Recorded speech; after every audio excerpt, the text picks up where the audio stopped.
Gandang hapon po sa lahat. Narito po ako sa Barangay Alupay, Bayan ng Sampaloc, lalawigan ng Quezon, dito sa aming munting palayan. Hapon na po ngayon.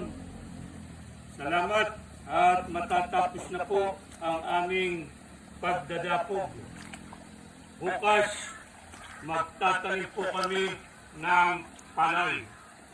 Ang pagtatanim po dito sa amin ay tinatawag na pag-ubo o pagtalok. Yan po, akin na pong sisisinin ang mga dapog para hindi masibot ang paggagawin namin pagtatanim bukas. Ito po, salamat at matatapos na rin.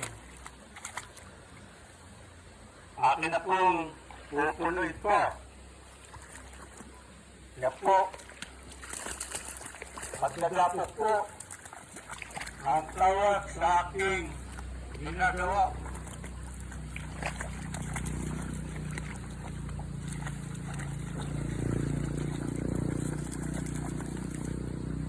Sana po, ang gagawin namin pagtatanim bukas ay magkaroon ng masaganang ani.